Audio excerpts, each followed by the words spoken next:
Now, welcome to the Backyard Brothers podcast. I have a 56% voice, I think, uh, based on, but that's better than this morning. It was about a 10% this morning. So I'm recovering a little bit.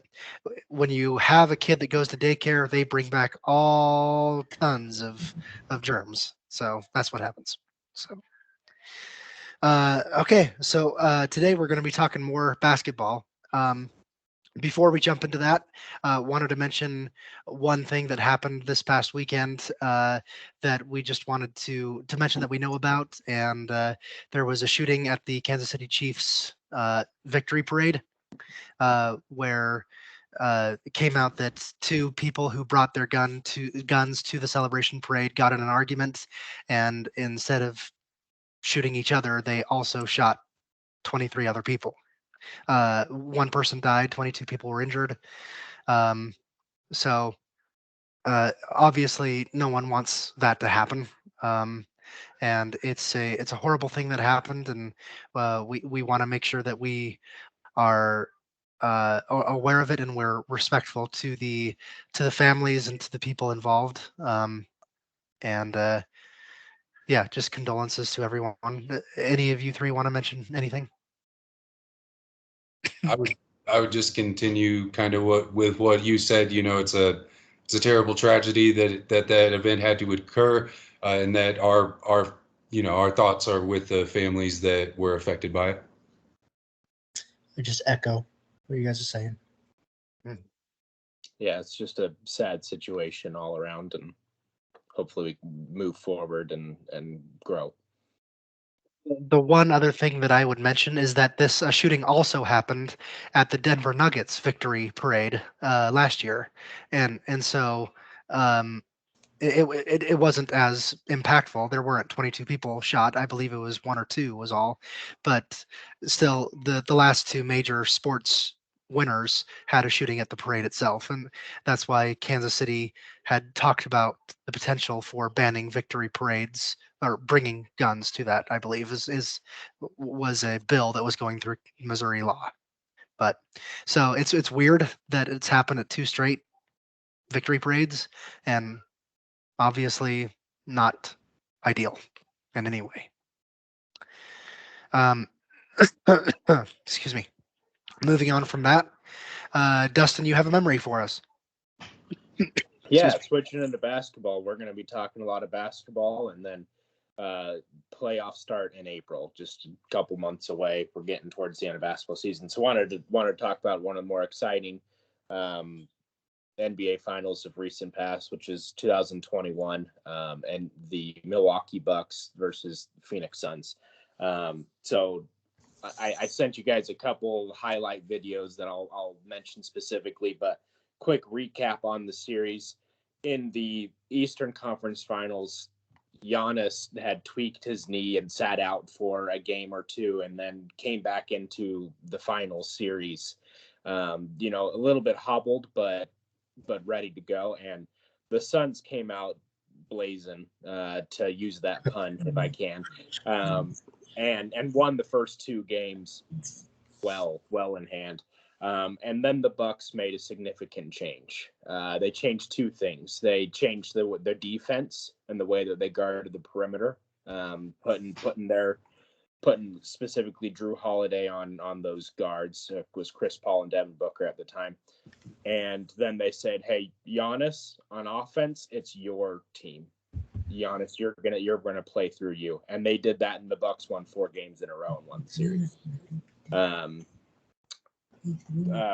two of the more specific, wonderful plays that happened was in Game 4. Suns are up 2-1, and it's a minute left in the game, and the Suns run a beautiful pick and roll and have DeAndre Ayton roll to the hoop, and Devin Booker throws a beautiful alley oop.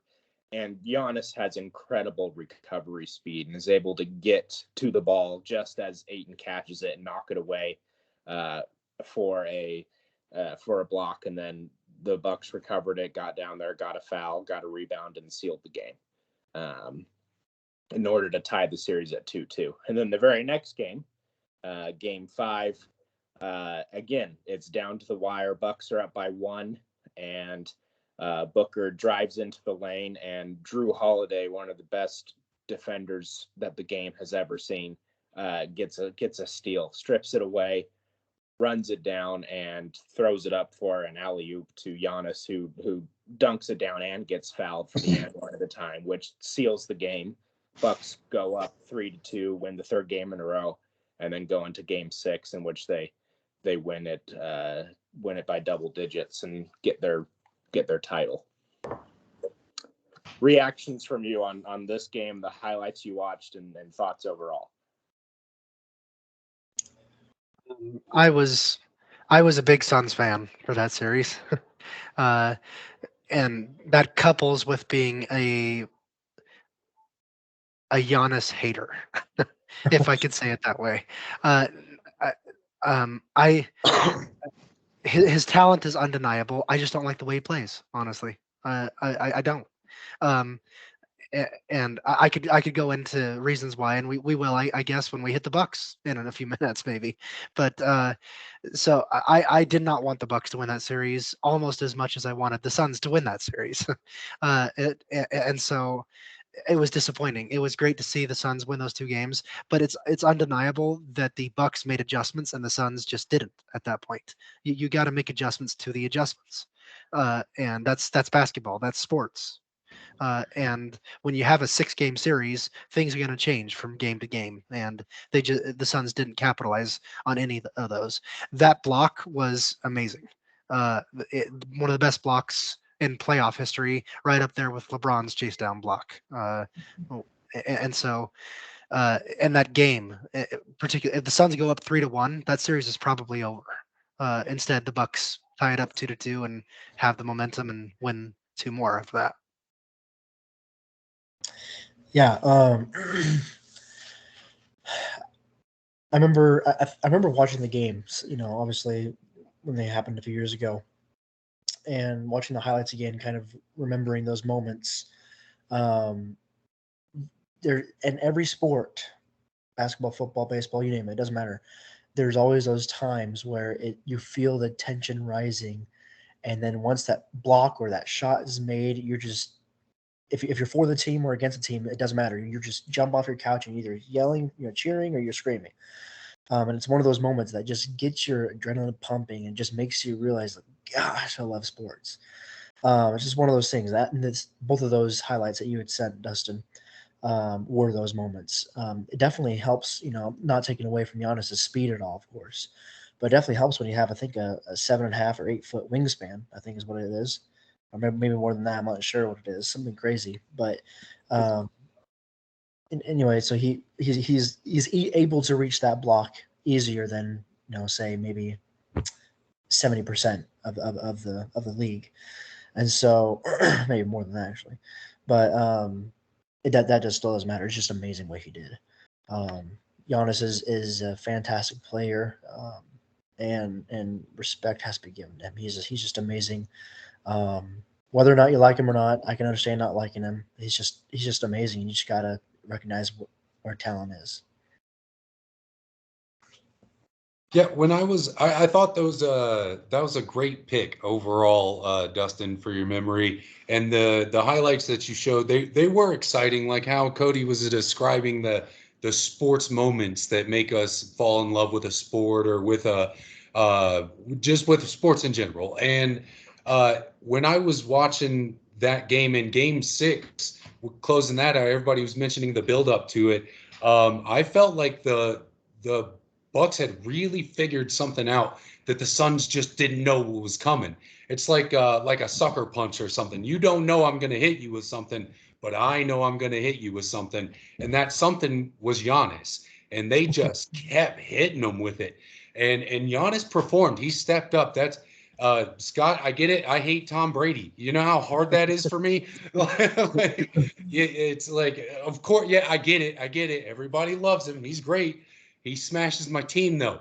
But that doesn't take anything away from their ability and what they can do as a player. It just happens to suck that they play against the team you like. And I think watching in Game 6, the way they started to kind of strangle the offense of the Suns while like making them believe that they weren't going to just feed Giannis when all they did was feed Giannis. And it was a well done trick, because they're expecting like, okay, there's no way they're just going to expect him to get 50 points and then he's going to get 50 points. But then what if he does it? You're already down, you've let this guy build so much momentum, and you can't stop a guy like that on top of the talent and just the physical capability that he's going to be able to offer a team overall that most of the guys in the league can't offer you. And so it was super exciting. And the way that the Bucks were able to adjust and then just kind of put a stranglehold on them on defense, and at the last 30 seconds of each game felt like the Bucks were more coordinated than the Suns in the way that that game was going to be finished. It's almost as if they just knew and had a better strategy. Like, this is going to be a tight game, but if we play well in the last 20, this is how we're going to do it. And they did that, and they executed. And there were foul ups, like not fouling when they needed to for the Suns in that last game, and letting precious seconds tick by when you could have called a timeout. Just a couple of key moments that made the Suns slip up and lose that game, where the Bucks were able to capitalize and go up 8+, And that's kind of my summary of how I saw that series as a whole. And it was a great series and a good pick, Dustin. Wasn't that game 6 I thought the Bucks won by about 40 in that game 6. Isn't that correct? I think it was close. Won by 15-20. Was that it? It wasn't close. Okay, I thought I remember just like the Suns seeming to give up in that game 6. The way they played, it felt like 40. It may have been the Lakers Heat one I'm thinking of. I don't know, but so. Dustin, anything to close that out? No, okay. That's a great game. It's fantastic series. It's good to relieve that. That was kind of the rebirth of basketball post COVID. It was kind of a strange season. It was shortened. It was delayed. That series happened in July instead of June. And for a series like that to finish out a season that had so much uncertainty, it was absolutely, picturesque and a beautiful way to finish that season. I think so. Yeah. Okay. Well, Dustin, do you want to talk about the All-Star recap at all? Just a quick couple of minutes of mentioning. Yeah. So the NBA All-Star game just happened this past weekend in Indianapolis, and just a few points that I think are worthy of note is the slam dunk contest. A guy that nobody ever heard of until last year. Mac McClung has won it for the second year in a row. This is a little white guy. He's about 6'2". That's little, right? And he's just absolutely incredible athletic. So one of his dunks is he jumped over Shaq. Shaq's 7'2". He jumped over him, right? And it's just incredible, the things that he can do. And it was a no contest. And I know last year when McClung won it, he won more prize money for winning the contest than his entire contract was worth. So just this little known kid that's winning that. It's fun to see. I want to make sure I heard that right real quick. You said a 6'2" person jumped over Shaq? Yeah. Oh yeah. Jumped. So easily. He literally jumped. He literally jumped higher than his height, essentially. Shaq had the ball up here on his head. Yeah, the guy just higher than his own height. Yeah.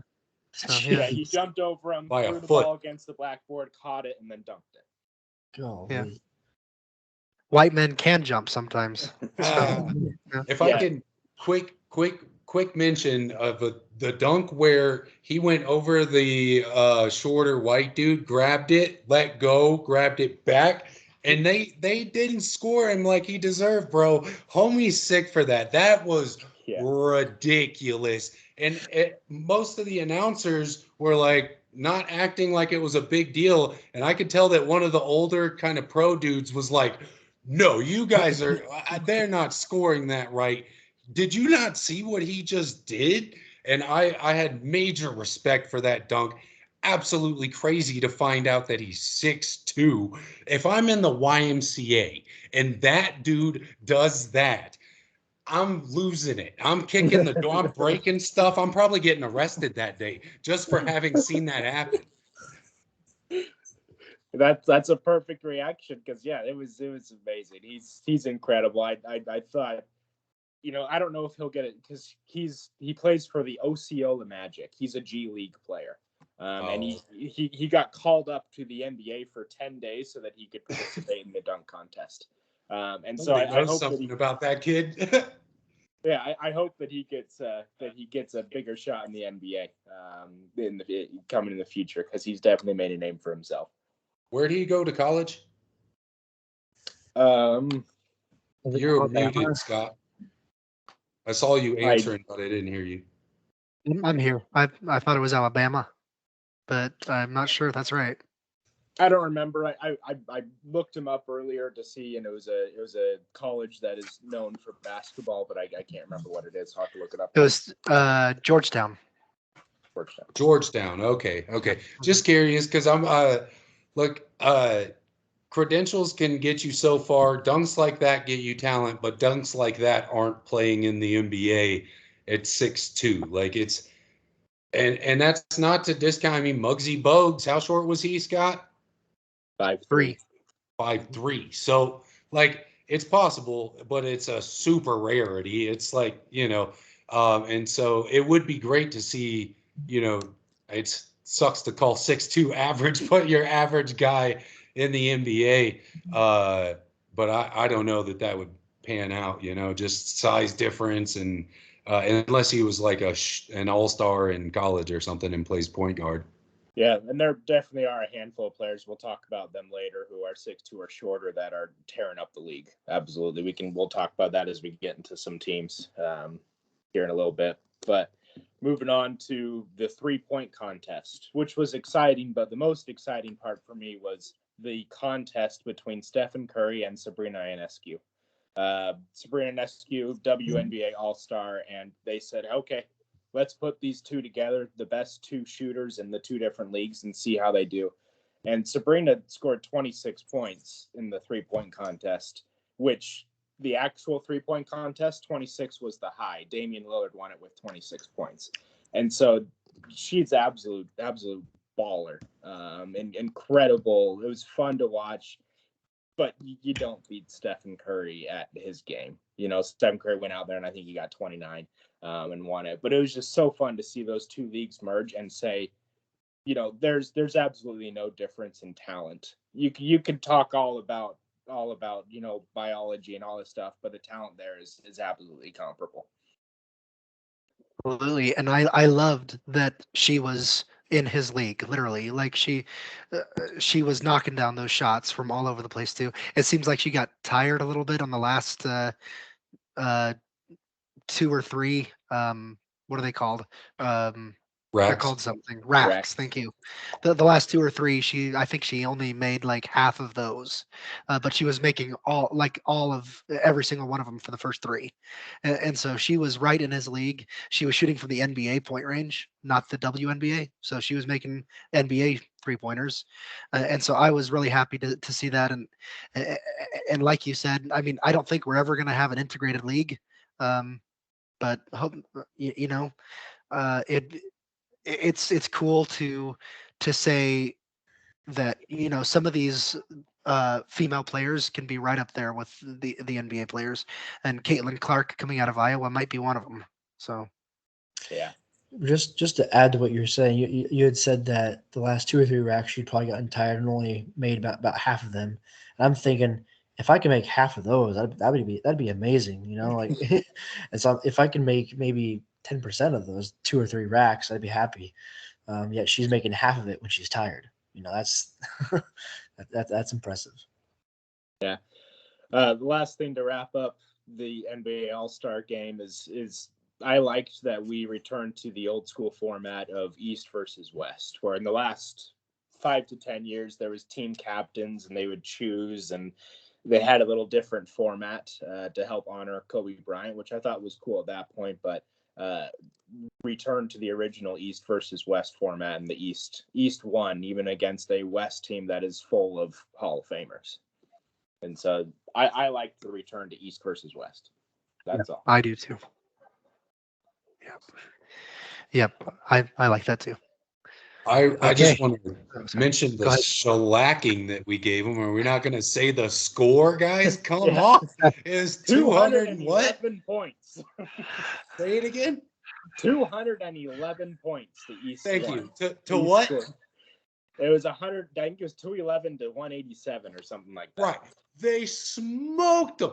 What was that? Harrington or Herringbone, or I'm saying it wrong. You probably know him. He was hitting threes all day long for the East. Tyrese Halliburton. Halliburton. Tyrese Okay, Halliburton. I thought it was a fish name. That was good. Or a company of war. Anyway, moving on. That I just wanted to mention that kid specifically for hitting all those shots. That was ridiculous. He played phenomenally, and that the East just looked great. 211 points, boys. That's crazy. I had to throw that in there. I have to preface that with or end it with that defense is kind of optional in All-Star games. Right. Of So, course, just like the Pro Bowl. But if it was, yeah. if the Pro Bowl team scored 200 points in the NFL, we, of course, it's different, but we'd still be kind of big-eyed. And I think that didn't break a record, right? I think the All-Star game scored more points than that in previous years. I'd have to look it up for sure, but yeah, there's no defense. But again, 211 points. Turn on NBA 2K and give the controller to your toddler and see if you can score 211 points. Like it's hard to do. Challenge accepted. I beat the Kobe challenge last week. I got those 81, bro.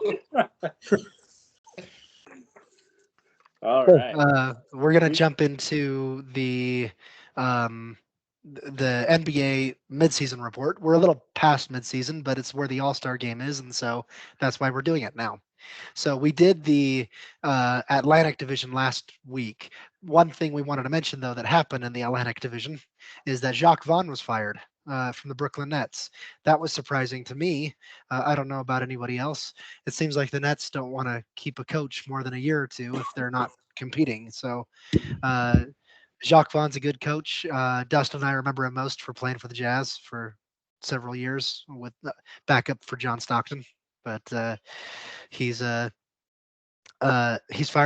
He was fired from the Nets, and I can't. Kevin Ollie, I think, is the interim head coach there. Any quick thing you want to mention about that? Like again, I don't think it's necessarily deserved. You know, the Nets have said so much coach turnover the last 5 years. They're just not figuring it out. And I think we mentioned that last week. And it's obviously not at the player level as it is at the ownership level of saying, okay, how do we get from 11th in the East to winning a championship next week? They just can't figure this out. Okay, let's move to the Central Division and start with the Chicago Bulls. Currently, they're 9th in the Eastern Conference, and they're kind of hanging on, even though Zach LaVine is out for the rest of the season. So they may be stumbling past that. I'm not sure if DeMar DeRozan has really been picking up the slack as much as he should. But so what do you think about the Bulls? Yeah, so 26 and 29, under 500, 9th. They're in that play-in spot bubble. That's a hard place to be in, but it's better than being out.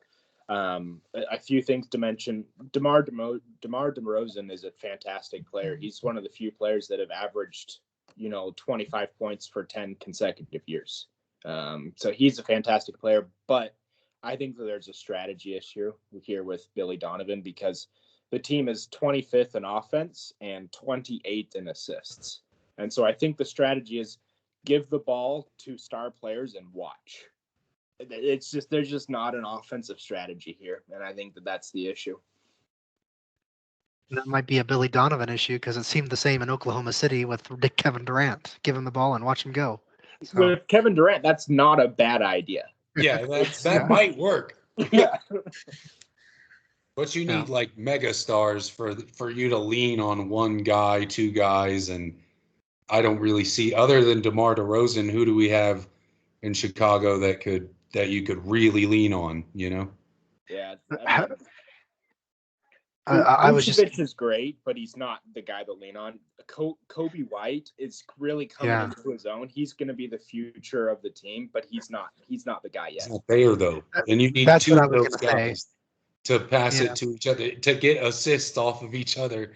And if you're all on one and they go under the pressure, that's not going to work. And I agree that it's a poor offensive strategy to. You don't want to expect any player to do well. You want that system to work well with any players Yes. as a coach, right? I mean, Yeah. And to give the Bulls maybe a little bit of an excuse, their playmaker is out for the season. LaMelo Ball, or not LaMelo, Lonzo Ball, didn't play from the beginning of the year, and so maybe that went into messing up that strategy that you don't have your distributor on the team, and Kobe White hasn't been that distributor. He's been scoring 19 points per game. So Yeah. Unfortunately, Lonzo Ball, like it could end up being a career-ending injury. He's just struggling to recover. I think that the best way or the best thing I can do as far as contributing to this is asking Dustin the expert questions about these teams. First off, Levine being really the only name that I recognize on this team, and he's not playing. I guess my question would be, what is the best thing that the Bulls do? What would a team need to be preparing for and game planning the most against for the Bulls? The mid-range game. That's what they do best. DeMar DeRozan is the mid-range master. Get him anywhere between 13 and 18 feet, and he's money. And so if you can stop that, then you can stop the Bulls, and I think that's what's happening. that's a great answer. Yeah. Okay, let's go to Cleveland. Cleveland Cavaliers. If anyone can catch Boston, and I'm pretty sure no one can, but if anyone can, it's Cleveland. They're second in the East, 36-17. They're 9-1 in their last 10 games. Last year, they were the number one defense in the league. This year, they're number two. So they haven't fallen very far. So they still have Donovan Mitchell playing at an all-star level. What else can we say about Cleveland? Yeah, Donovan Mitchell is one of those players I alluded to. He's 6'1" on a good day and is one of the best players in the league. He's averaging 28, 6, and 5. This is an incredible number. I mean, when you say average, you understand averaging 28 points a game is incredible. Yeah, they just have a great lineup, especially with their two guards of Mitchell and I just blanked on his name, Garland. Garland. Darius Garland. Yeah. That's it there. Okay. Their defense is one that we really want to talk about, right? Because Jarrett Allen, not Jared, Jarrett Allen is the big force in the middle. So yeah. Yeah. Along with what's his name? Yeah. Sorry. Go ahead. Defense is strong all around. He's obviously the anchor, but they have great communication. They do a really good job of communicating on picks and screens and funneling shooters towards Allen, and then chasing shooters off the line. They're doing a great job doing textbook defense. What's the name of their 7-foot power forward from USC? Mobley. Mm-hmm. Yeah. A 7-foot power forward. Yeah, the other good defensive guy. Is he one of those thinner dudes, or are we talking like a beefy 7-footer? He's no Karl Malone. No, he's like 6'8". He's like 6'10", 220. He's a skinny athletic guy. Okay. Just curious, because I was like, well, you're getting into some center territory. So I was curious if he was a smaller guy or not. Because I mean, with being those, I hate to describe them as kind of beanpole type of guys in the playoffs. They tend to get pushed around by the beefier defenses. Like last year, it was the Adebayo getting kind of beat up by Jokic with Miami and Denver. And I was just curious if that was a similar kind of thing that might go on later into the playoffs when they're dealing with bigger guys. But number 2 in defense is incredible, and they do have a staunch record, like a good record. Going on to 9-1 is impressive. That's a lot of momentum, and that's hard to stop. Yeah, I'm not too concerned about Mobley because he's quick and wiry, and so if you take one of those big guys and have him do laps around the court, you're just wearing him out. Like a Chris Bosh style type of power forward. Is that what am I right in thinking that? Yeah, That's a good comp. Yeah. Cool. I think the only thing I was going to say, first off, I'm still sad that Donovan Mitchell left the Jazz. I'm still trying to get over that. But my question to you, Dustin, or to anyone really, is kind of switching the script here. Is what do the Cavaliers need to do better? What's the chink in their armor? So they're fantastic on defense, but their offense is middle of the pack. It's if they became a top 5 offense as well, then you have championship in sights.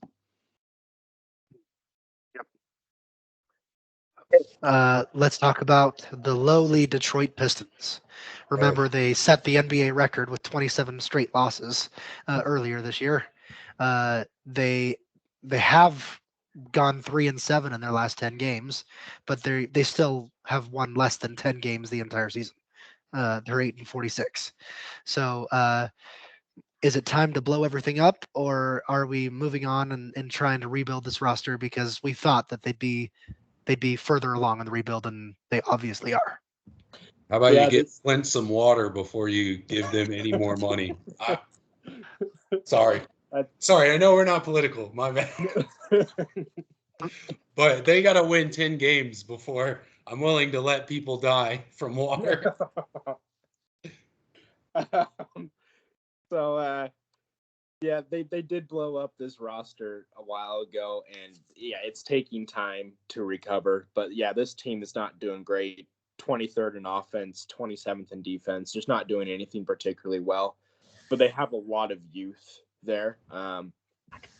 Cade Cunningham is a bright spark, and so I don't want to blow it up yet because he really is a bright spark there. If I can ask, what is Detroit's? What's their problem? What is causing them to not be able to win games? Because it's never just well, this guy's hurt or this guy's hurt. That's an overall, we're not playing like a team. Our coach isn't telling us what to do, like a disaster. To be 8-46, that's a disaster. It's a pain to be on that team if you're on that team. So what's the overall problem that's possible to start fixing and moving forward there? I think there's a lot more than one problem. I think youth is one thing. Is that these are kids that are on the team. I think they're one of the youngest teams in the league. Which there's other teams that are super young that are doing great, right? But they're particularly young. I also think, like, again, I don't want to insult Detroit too much, but I don't think anybody wants to be there. Like, the superstars are not going to Detroit. There's nobody signing up to go play in Detroit. There's nobody asking to go do that. It's just not a market that attracts talent that's veteran talent. It doesn't attract veteran talent. And so I think they're having a hard time just procuring some talent. Conversely, they have players raising their hands saying, "I want out," because they traded Bogdanovich, their other star. He wanted out, so they traded him. So now they only have Cunningham. Yeah. So, how much of the 8-win season right now is on Monty Williams? And is he on his way out the door soon, or is he fresh there? What's going on there? He's First year. Yeah, it's his first year. He's new there. I don't think that you can quite throw blame yet because Detroit, they've been struggling for years. They've been trying to rebuild that team for years, and they change things pretty often. I think we've talked about in other sports that you got to give a coach a few years to try to get a culture, and NBA it's even harder because teams have more turnover than than football does year over year, and it's harder to get this established culture, especially on a bad team. So I don't know the answer. If I did, I'd be a lot richer. Okay, let's talk about Indiana Pacers. They're doing better than the three of us thought that they would at this point. Right now, they would be in the playoffs without even having to play in the play-in. They're 31-25, but they're 500 in their last 10 games. Tyrese Halliburton is a all-star starter, by far one of the best players in the NBA. What else can we talk about for the Pacers? First in offense, most points per game. That's right. First in assists, most assists per game. This is a team that knows how to play team basketball. They've got it going together. The only problem is first in offense and first assist somehow translates to sixth in the East. And so they should have a better record than they do. I think that they'll continue to figure it out, especially with bringing in Pascal Siakam. He'll help them figure it out. He's been trying to figure it out. They've had some injury issues, but yeah, Tyrese Halliburton is fantastic. I think they'll figure it out as they get closer to playoff team. But this is a team. Halliburton's the kid from the All-Star game I was asking about earlier. Yeah, playing for the Pacers. Yeah, the hemming bone or whatever you call him. Yeah, Tyrese. Yeah, herringbone. nice. So, nice. That's cool. Yeah. So then I guess the last team in the Central Division is the Milwaukee Bucks, who are third in the East with a record of 35-21. They have a good offense. I believe they're second or third in offense. Damian Lillard's fitting in well. Giannis is always, of course, playing at MVP level once again. The thing that I want to mention is the coaching change that just happened a few weeks ago. They fired Adrian Griffin and brought in Doc Rivers. My opinion on Doc Rivers is that he's a mediocre coach at best. He won a championship about 20 years ago, and which is great. That cements you in a certain thing, but he's been mediocre since then. And it proves that since he came in, the Milwaukee Bucks have the same record as the Detroit Pistons since that change, 3-7. Since that change, the Bucks have sucked. They have not been a great team, and they're in danger of dropping farther and farther down. The Knicks are going to catch them real soon if they can't figure it out. So, again, I think I don't like Doc Rivers. But the Bucks obviously have talent, and they need to figure that out. And I don't agree with this coaching change. Well, I didn't either, not at all. And I like you never want to really say that a coach doesn't make a difference, but that 2008 Celtics team had Kevin Garnett, Ray Allen, Paul Pierce, Rajon Rondo. I mean, a monkey could have won coaching that team. I think they did. So I mean, I think we've lived with this idea for 10 or 15 years that Doc Rivers is a great head coach. That's what everyone says in the NBA, and maybe he is regular season, but then he always just chokes in the playoffs. It's amazing that I think he's choked while having a 3-1 lead multiple times in the playoffs.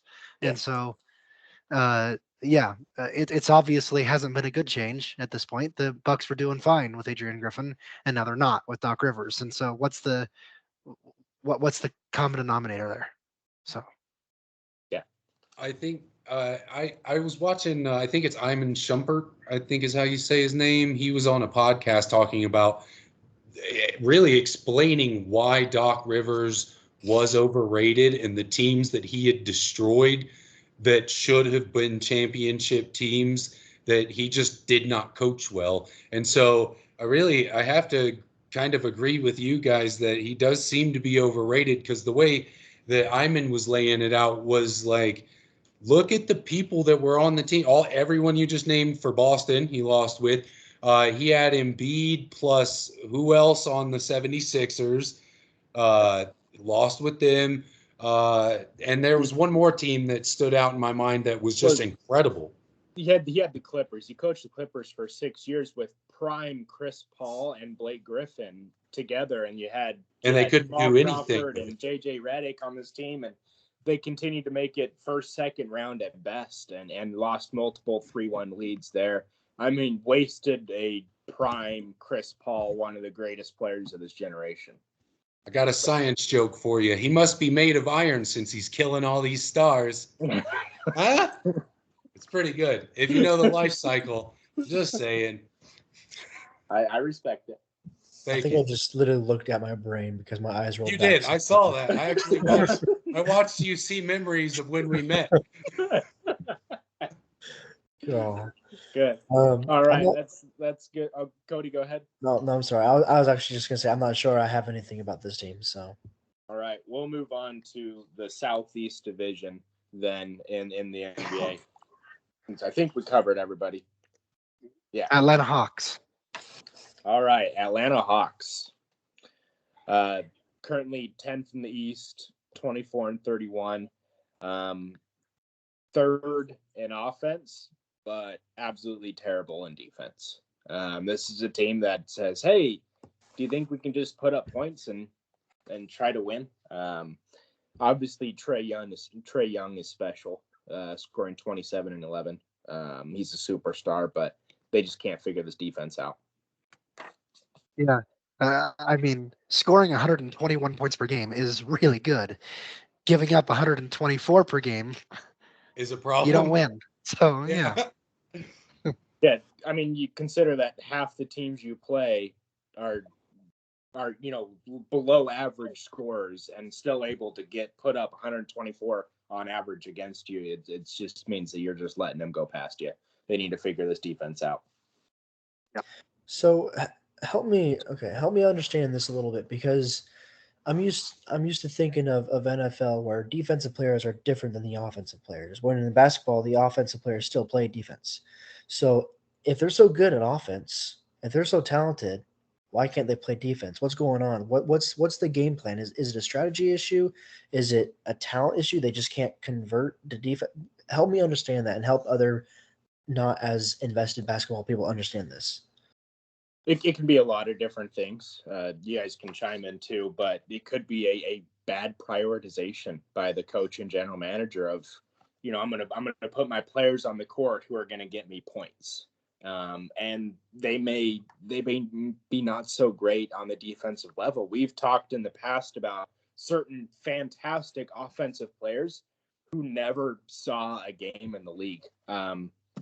Let's talk about Jimmer Fredette. Never played an NBA game more than maybe 50 games because he couldn't be on the court playing defense, and he got kicked out of the league, although one of the best offensive talents ever.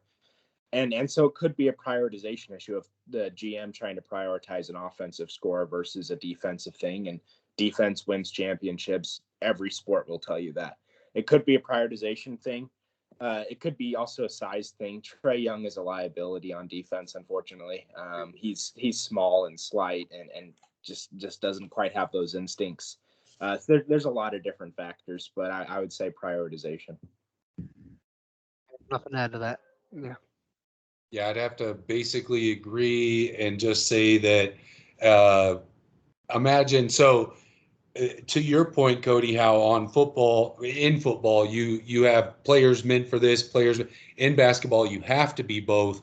And that just doesn't exist in every human that plays basketball. There's some people who just instinctually, boom, this is easy. Breaking down at my hips and watching where you're trying to go is not.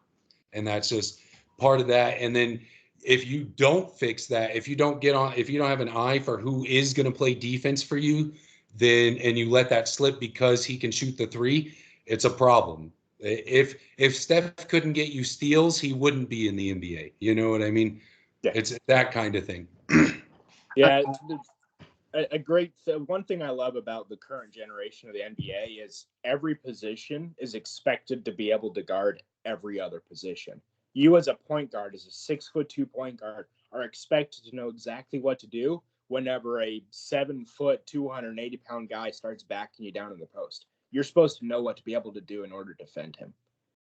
That's an incredible thing about today's NBA is you got to defend every position and every player.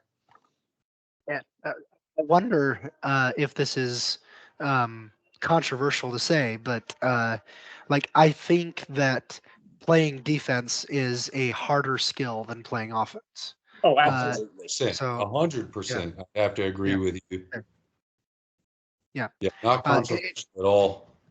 it's more mental.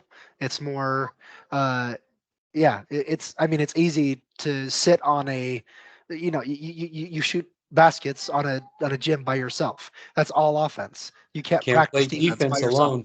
So yeah. Exactly. Exactly. So yeah. Yep. And Yeah. then on top of all that, one tiny mistake, and you send the offensive player to the free throw line for 2 free points. I mean, you've got to be perfect every single millisecond of all 24 seconds of the shot clock, and then beyond to get the rebound. Defense is what makes NBA players get to the NBA. There's absolutely no player in the NBA playing because of their offensive skill. They're there because they can play defense and then also be great at offense. Right. I'd have to agree there that that's the base. Like that's kind of the baseline of what gets you in there. Like your 40 time to be a running back. You know what I mean? Mhm. Mhm. Yep. Okay. Charlotte Hornets, and we could bring up the predictions from this off season, and both Dustin and Cody would run away. But the Oh, Charlotte Hornets are bad. They're 13-41. Yancey and Cody, I'm sorry I'm doing this to you, but Cody called the Hornets in the NBA Finals. So I saw them winning it. winning it. oh, Okay. Yeah, they're not going to get the playoffs at all.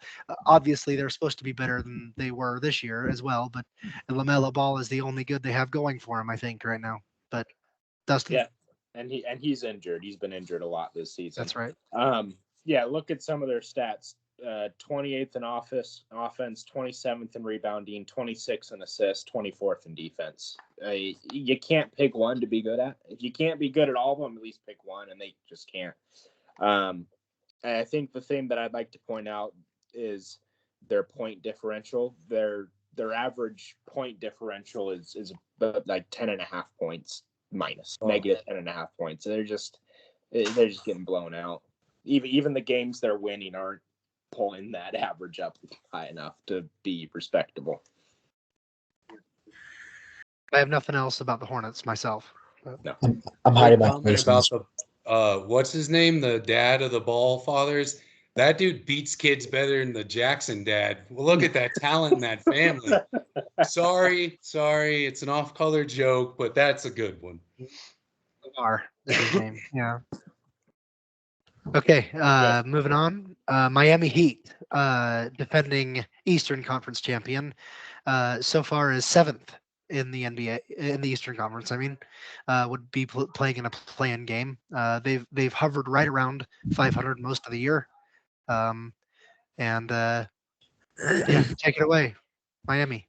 Yep. So the good news for Miami is that their defense is just as good as last year. They're fourth in defense. The bad news is their offense is not. They're I have 27th in offense. They're just like we saw in the NBA Finals last year. They just in a slump offensively and can't figure out how to put the ball in the bucket. And that's happening again. I think it's that we're probably going to see a first round exit at best. Sorry, I'm jumping in again, but I just thought of something. Jimmy Butler and Bam Adebayo are both there. You know, they have the stars, but I really think that losing both Max Strus and Gabe Vincent in the offseason was huge Yeah. because of what they were able to do offensively. Yeah, and that was the story all last year, is that these undrafted role players is what got the Heat to the finals, and I think that's absolutely true. And those guys, yeah, they collected their bag of money elsewhere, and they deserved it. Mm-hmm. Yeah, I think losing those two was a big problem unless Bam Adebayo turns into a super freak, and so far midway through it doesn't look like it. Yeah. Okay. I'm moving faster here. If anyone wants to stop me, let me know. But moving on to the Orlando Magic. So, excuse me. beginning of the season, Orlando was top number 1, number 2 in the Eastern Conference, and they've kind of fallen off since then.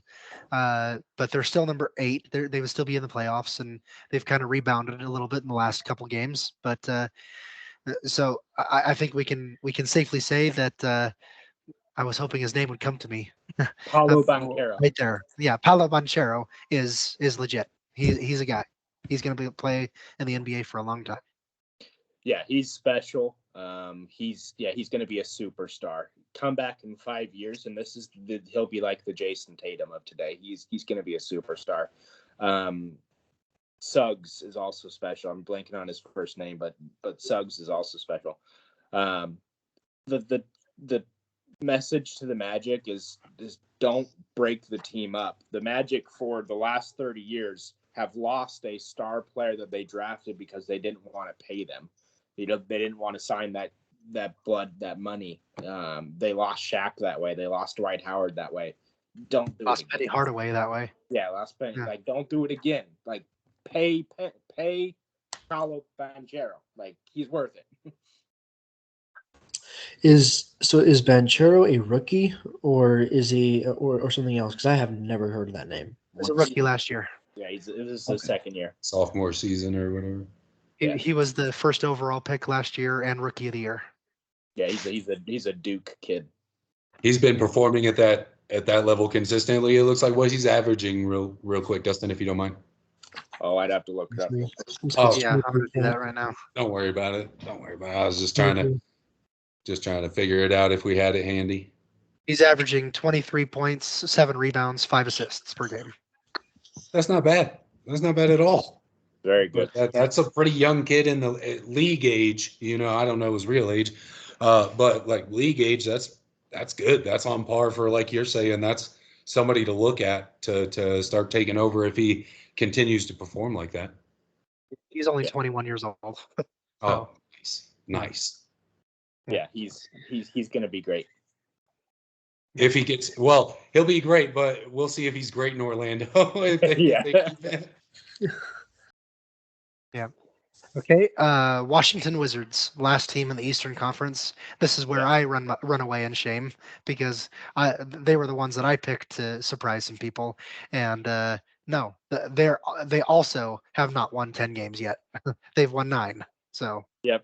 Yeah, this is a team that I'm happy with my prediction because I called it as soon as the Jordan Poole trade happened and the Jordan Poole signing, all that happened. I was like, no, that's the dumbest thing Washington's ever done. And they live in a town of stupid people. Like, so it's just like, so yeah, they've lost, I think, 8 in a row, not doing well. Jordan Poole, I think, is a dumpster fire of a player, just not doing well. They brought him over because he was great in Golden State. The only problem is he had 4 other players on the team better than him. And so, of course, he was great. It's because he was the forgotten about player. And so they brought him over trying to turn a number 5 guy into a number 1 guy. And it's just fallen apart. And they paid him $30 million to do it. So.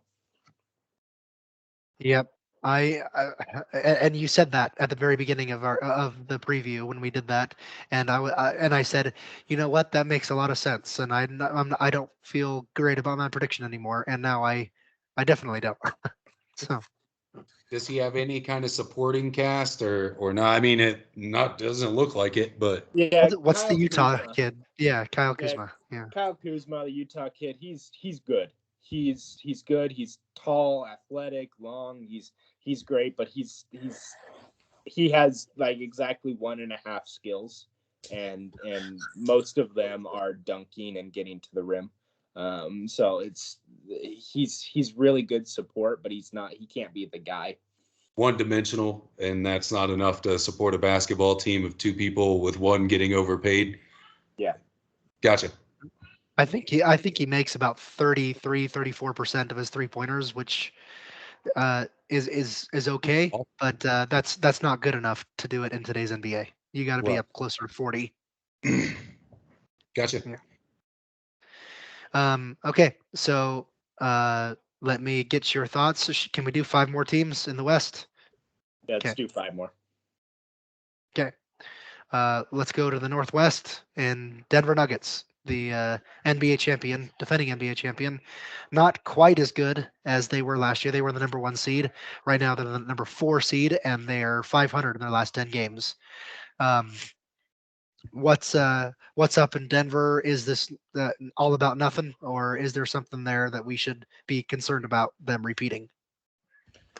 So yeah, like you said, 500 last 10. They've lost 3 in a row leading up to the All-Star game. This is a lesser team than last year, but that doesn't make them not dangerous. I mean, 4th in the West is kind of like a 7th in the East. It's this is still a strong team.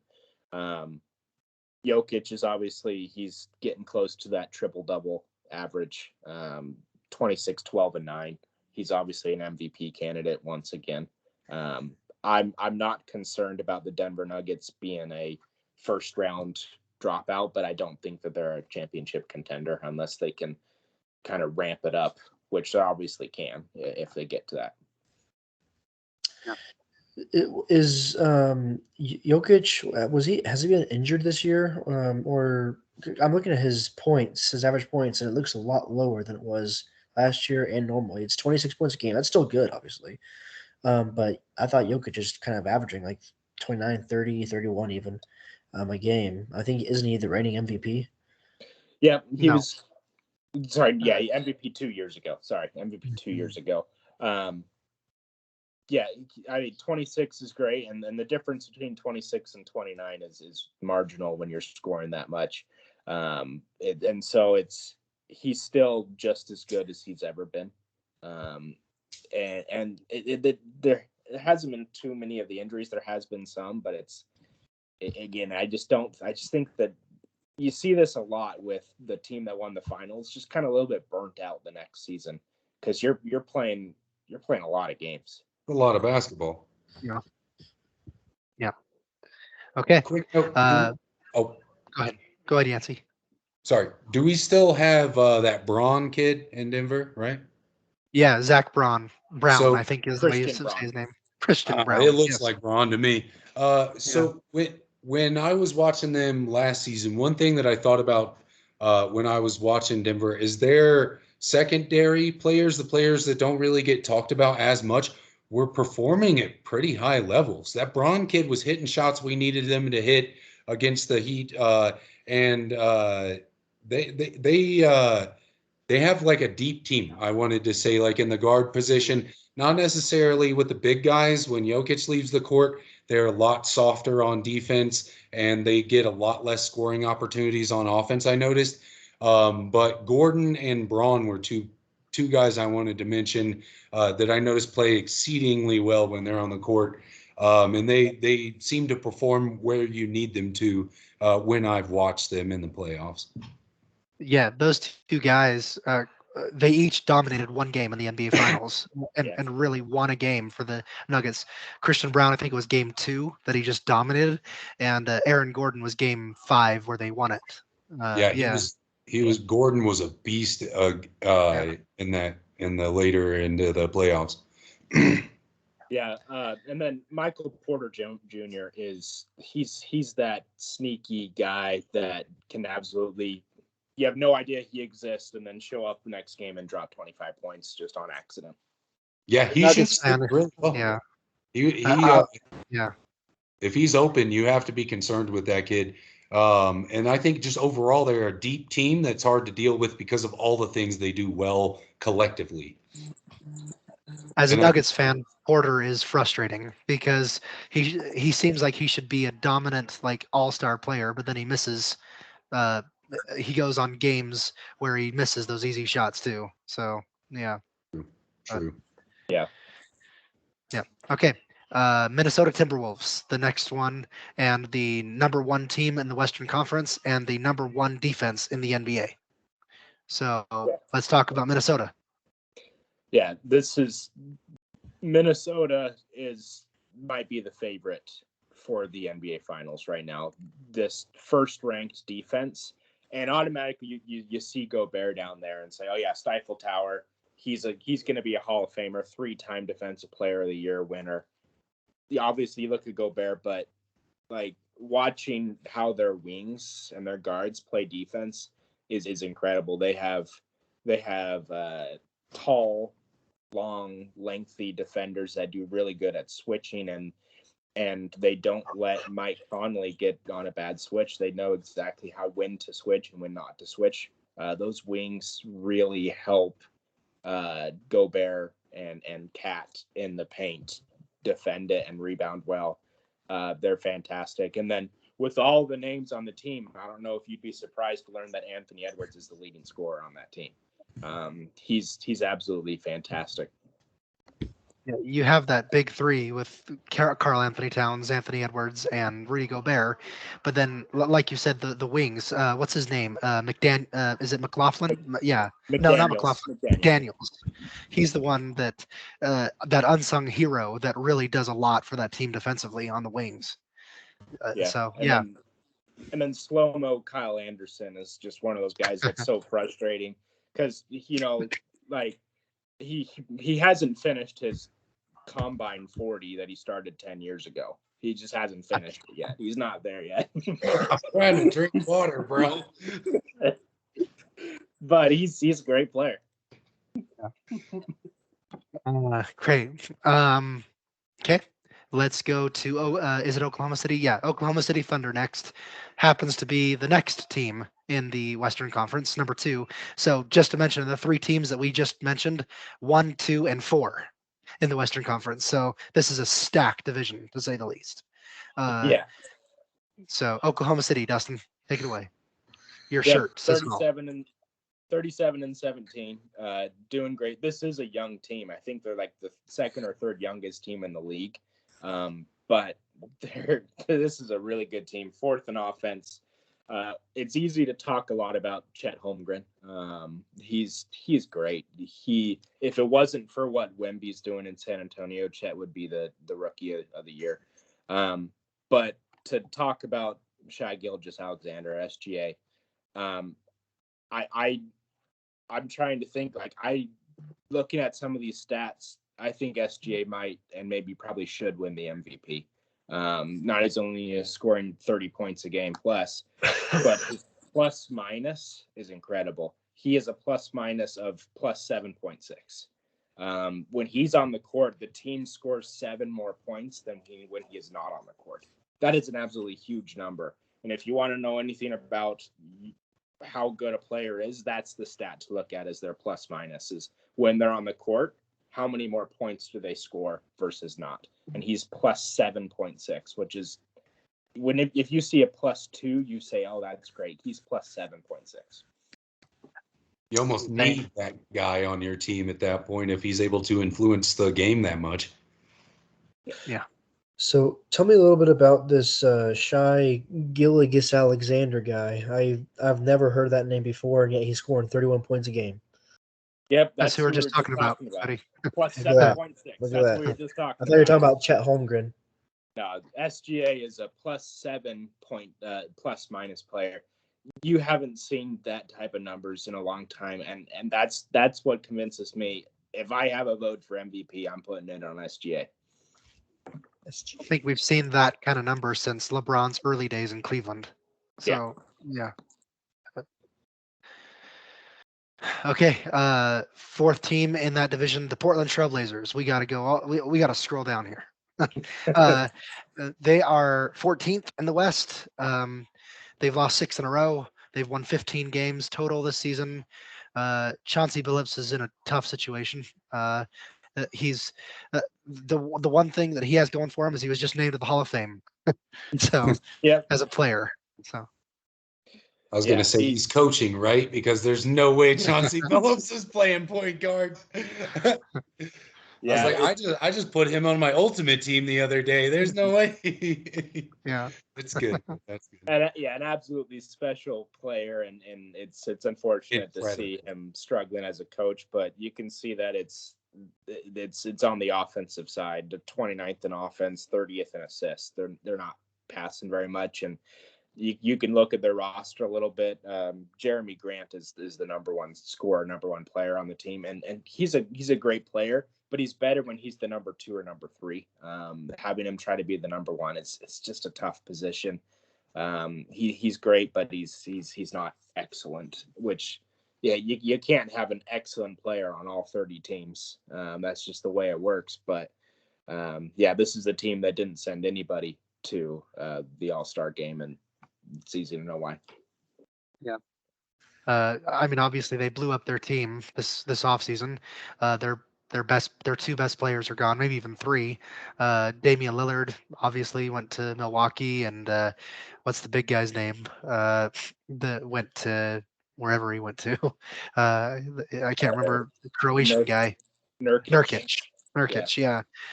They did bring in DeAndre Ayton, but again, the tough situation there. Yeah. Okay, the last team of that division, the last team that we'll do tonight, is the Utah Jazz. thank you, Utah Jazz. They've been flirting with that last spot in the playoffs all season. Right now they're number 11, so they just be out of it. Every now and then they jump the Warriors to get back to number 10, but what's going on in Utah? Is there a way they make it into that final spot? Yeah, so I like Utah's offense, especially behind the finisher, and Lauri Markkanen. He's one of those unicorns. You know, he's 7 foot tall, and you get him within a zip code of the hoop, and he can make it. He's great, and so Lauri Markkanen is special. I like how he's developed in Utah, and then they have some other key players around him. But their defense is they're struggling to figure out defense, you know, in the bottom 5 defensive team. And so if they want to try to make a jump into that play-in spot, they got to try to figure out how they can stop the other team from scoring. I got to be honest, I've never heard the nickname finisher, and I love it. Oh yeah, the finisher. Because I think if Yancey and Cody don't know, that's a pun because he's Finnish. He's from Finland, and he's also the finisher. So that's wonderful. So, yeah, I like Lauri Markkanen, and Colin Sexton's finally playing up to what he's supposed to be in Utah after kind of not doing well in Cleveland for so long. And so they have the offense. They just need that defense to try to get that last spot. I mean, it's not going to matter, obviously. If they end up winning 2 games in the playoffs, maybe they get to play Minnesota. Yay. So, yeah.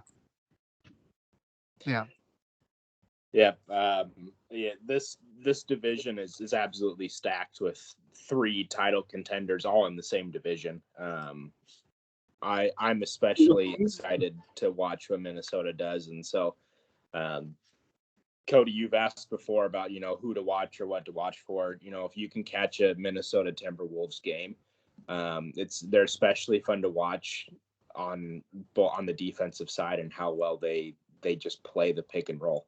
And that they really just frustrate offenses on they can't get their looks. I think just jumping over there real quick, when in the preview when we talked about Minnesota, obviously last year the cohesion between Gobert and Towns just wasn't there, and this year it certainly is, and that's what's been the big change, is that those 2 guys are finally knowing how to play together, and it's a scary combination when you get those 2 guys, and then you add the offensive and defensive star of Anthony Edwards into that mix too. Yeah. And then, Cody, you mentioned SGA. He's another player to watch because he's scoring 31, 32 points a game. I mean, this guy is just special, and, you know, he's slowly climbing his list of the best Canadian players to ever play. You know, I don't know if he's in the top 5 yet, but he's getting up there.